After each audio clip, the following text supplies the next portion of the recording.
Thanks everyone for joining us. It's been a little while since we've had an update, and so we thought this was a good time to just level set where the medical center currently is at with the cyber attack.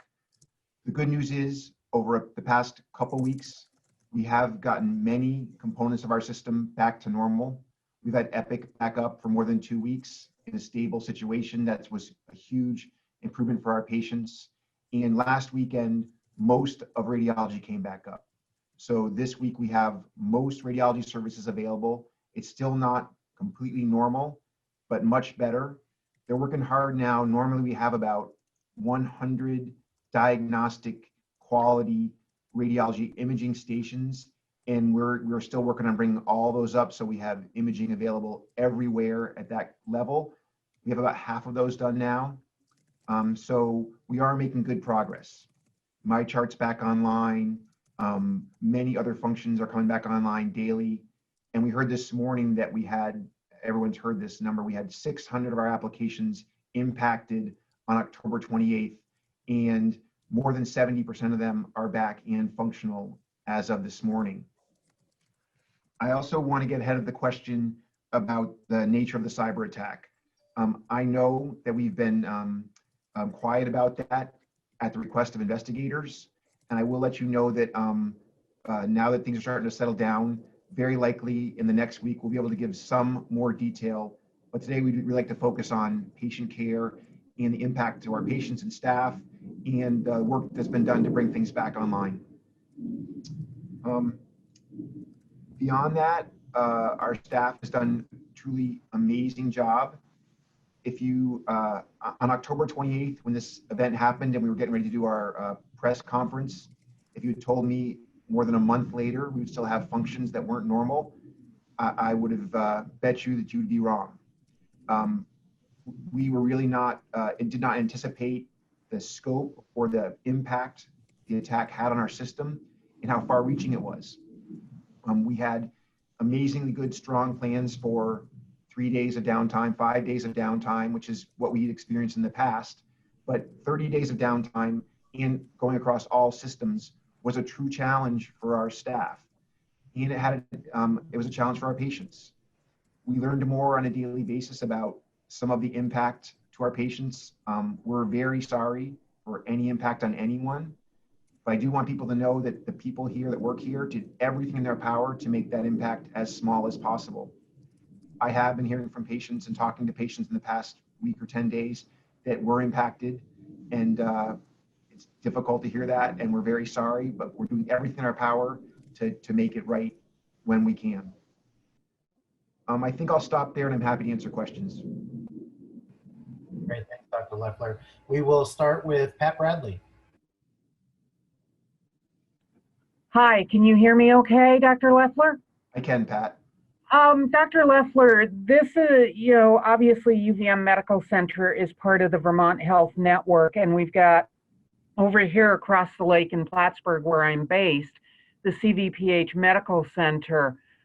What about the other hospitals in the network? How are they faring right now, and what should patients at the other hospitals be anticipating? Luckily for our partner institutions, the impact on them was much less. Right now in the UVM Health Network, we're the only hospital that has Epic up for all inpatient services, for everything. We're what's called a full Epic shop.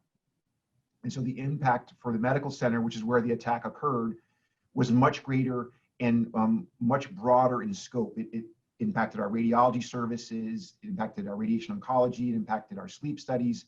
Everything here was involved in some way. For our partner institutions, thankfully, the impact was much smaller. And in general, patients were able to get everything they needed there throughout the pandemic. And in fact, we sent patients to our partner institutions. We sent some chemotherapy patients to Plattsburgh, to Central Vermont. We sent patients for x-rays to all of our sites when appropriate. And some of those patients had continued to get care at our partner hospitals when it made sense for them. So the impact was smaller, but as services have come back, that has brought back the small number of issues that they were facing have been corrected there as well. What sorts of impacts?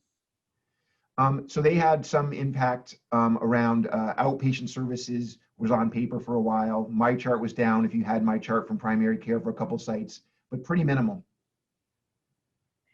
And I've also heard that as you've been restoring the systems, you're also looking towards the future to try to prevent anything like this, even though obviously with technology, who knows what might happen in the future.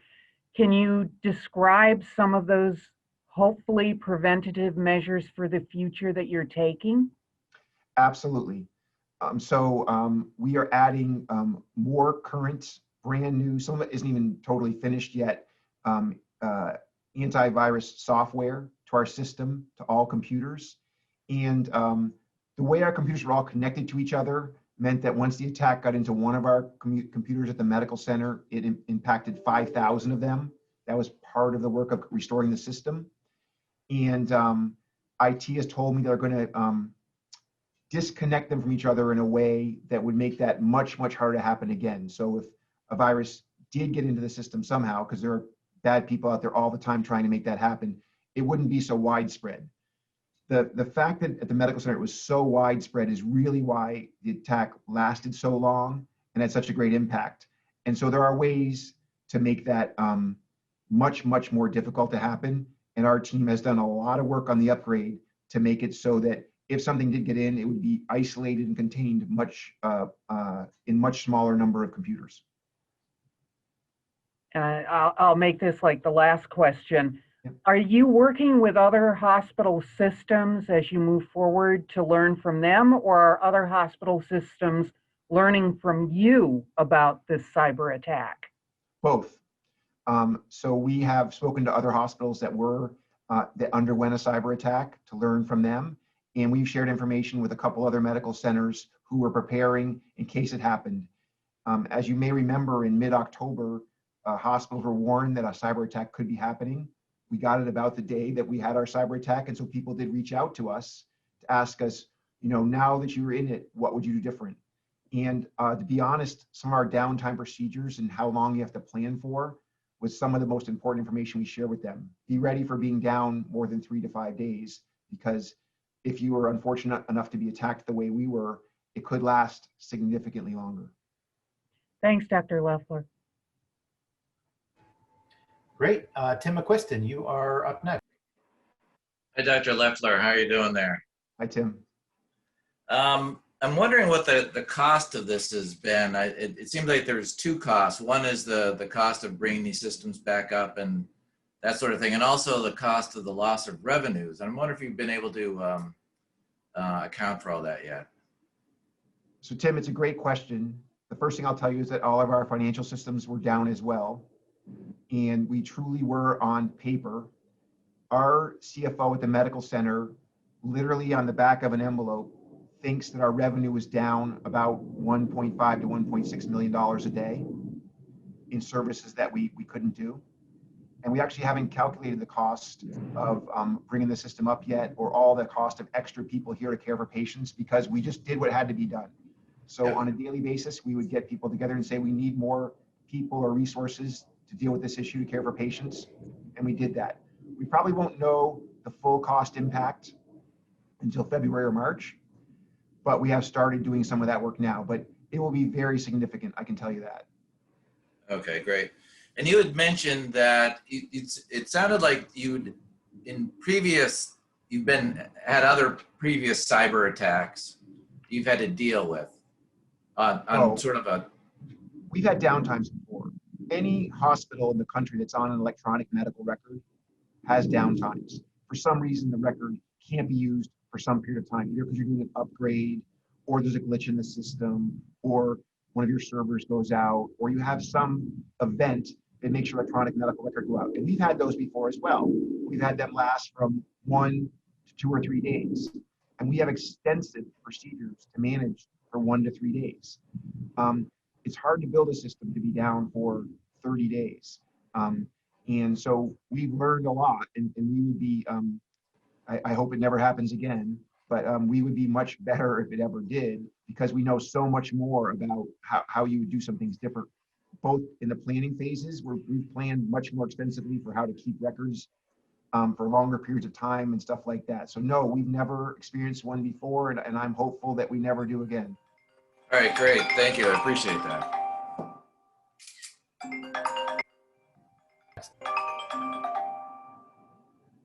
Jim, there you go. Dana from Local 22, you are up.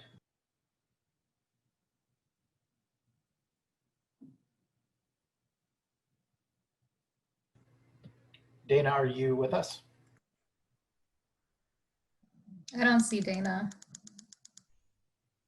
Okay, let's move on to Dan, and if Dana comes back, we'll get her in. Dan from the Free Press. Hi, Dr. Leffler. Hi, Dan. So I wondered about the phones. They went down with the cyber attack. Is there a way for the phones not to, you talked earlier about steps you might be taking. Is there a way for the phones to not go down in a cyber attack? I've had people tell me that, they don't necessarily have to be linked in with the computers. Can you address that? I'll do my best. Yeah. So, when our system is up and running and everything is connected through the servers and everything ties together, it's the most efficient possible way to care for our patients. That's why we built this system. Having the phones be managed by the servers is cost efficient and it's people efficient in terms of how you do it. In a downtime where many, if not all of your servers go out, it has impact on things like phones. So, and we know that our phones being down had a huge impact on our staff and our patients because we couldn't communicate with people. They couldn't call in and we had great trouble calling out. So we are building a system to the best of our ability to, once again, what we've learned is to have a way to mitigate that.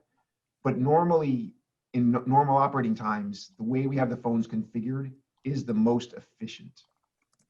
Oh, okay. So HHS released COVID data on every hospital in the country, except for like VA and some other exceptions on Monday. I looked, I don't know if you're familiar with that, I'm sure you are, but I looked at the medical center and I didn't see any data for the medical center. There was data for most of the other Vermont hospitals, but not the medical center. Are you aware of that, and will you be included in that report? They're going to update it weekly. So last week, there was a glitch in our reporting to the state of Vermont, which we discussed at length on, I think it was Thursday. And it had to do with, as our Epic system came back up and our automatic reporting tool, we were unaware that it wasn't working, and we stopped using our downtime procedure, which was to report by fax. We restored the fax method on Thursday when we found this, or earlier in the week when we found this out, and have corrected the process with Vermont. It might be, I haven't seen the data you're talking about yet this week. It could be that because last week our electronic system wasn't reporting, that's why it wasn't there. But yes, we do plan to resume electronic reporting as we had in the past. Okay. And lastly, I'm very interested in, as I'm sure everyone is, in what you had to say about the nature of the cyber attack. And you're saying that within the next week, you might be able to give more details. Yes, soon. You have ruled out, you have said, I think, that it was not a ransomware attack. Is that correct? Or is that still, is that not ruled out? We'll talk about it next week, Dan. We'll give you a lot more information. Okay. Yeah, it's hard to imagine the motive if it wasn't for money, but I guess we'll find out next week. Yep. Thank you very much. Thanks, Dan. All right, thanks, Dan. Liam from VPR. Yeah, hi.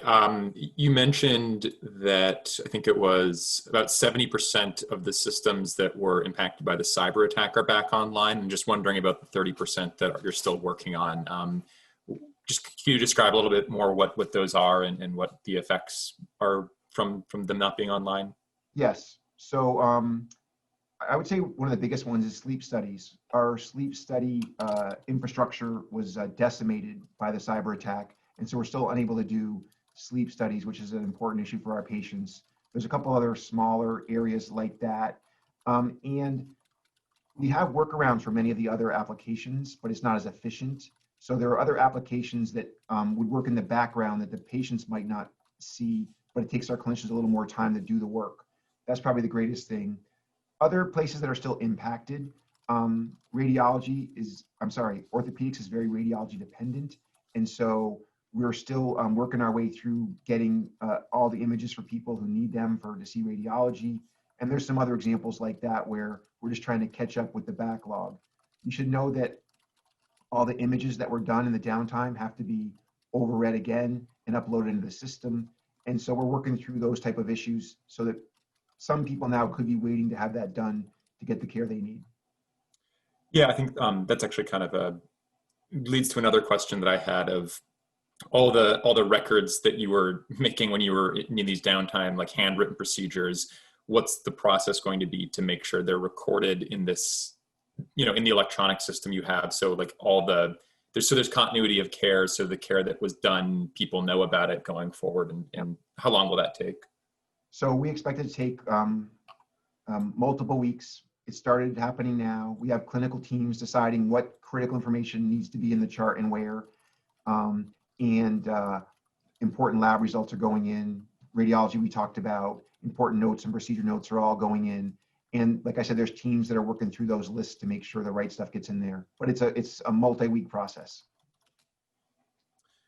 Okay. And then lastly, you mentioned the reporting issue that you had with getting the COVID tests to the state. Have you been able to determine exactly what went on there? And has it indicated that there might be other systems that you have brought online that were maybe impacted in a way that you didn't realize yet? So we said last Thursday that what happened there is as Epic came up, the feed, the automatic feed that went to the state wasn't functioning normally.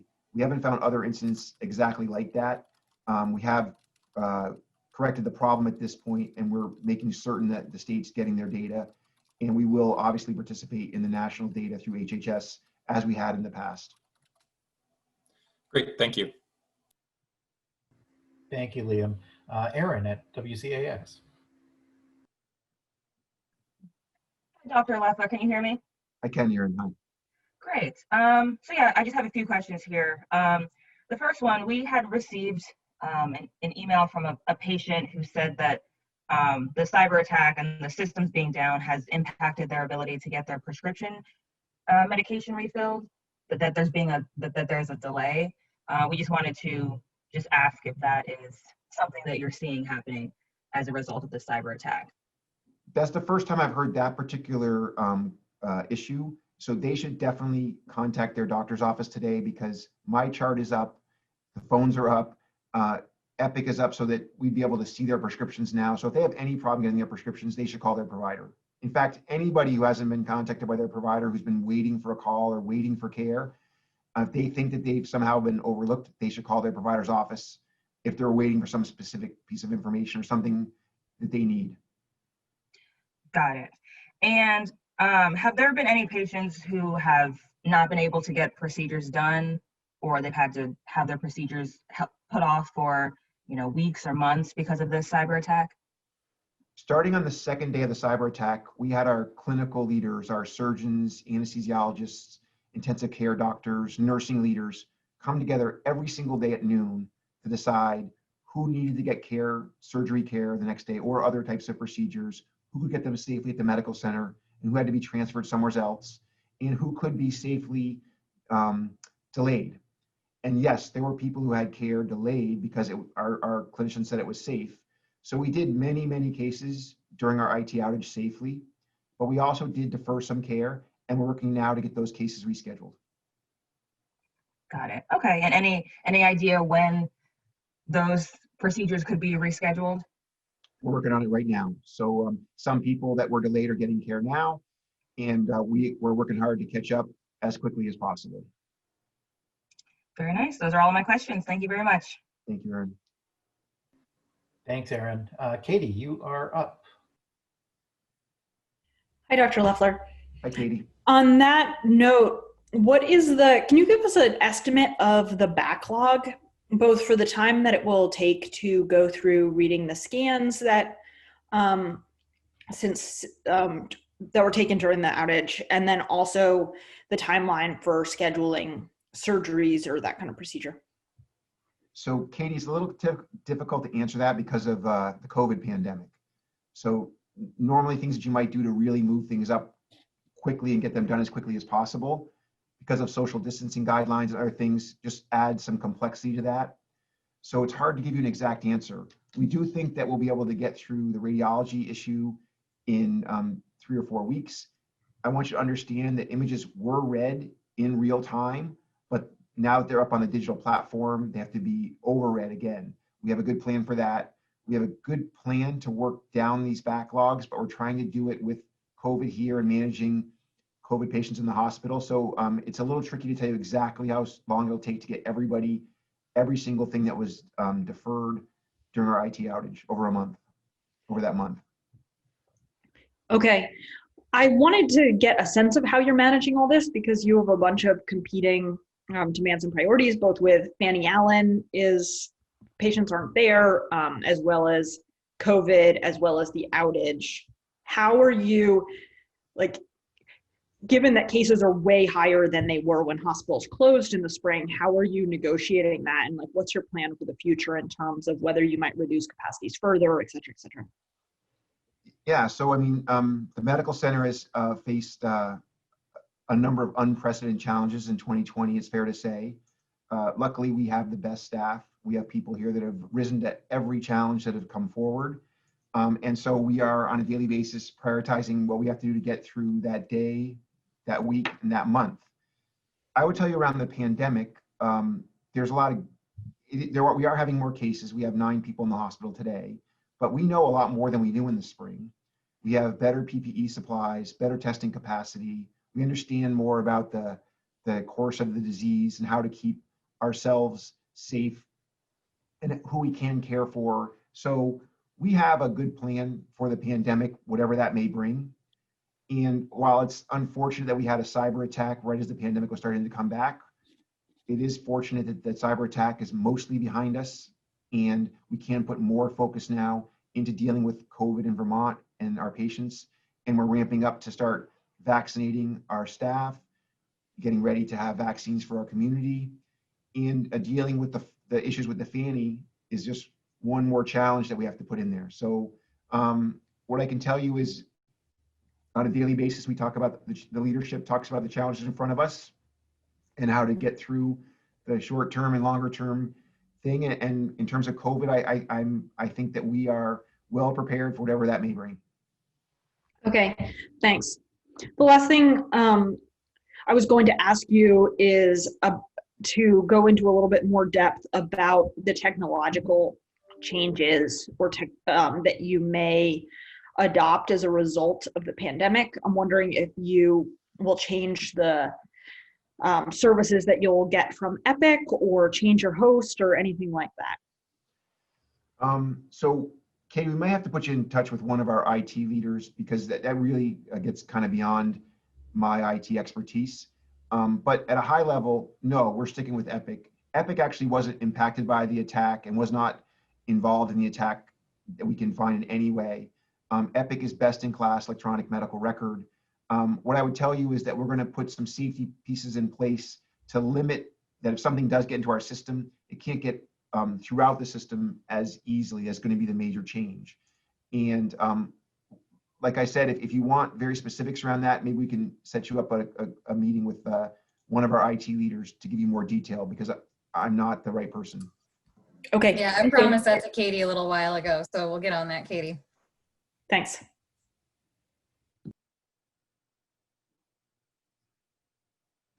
All right, anything else, Katie? No, you answered all my questions. Thank you. All right, and is there anyone else connected that has a question? We've run through the list I had of RSVPs.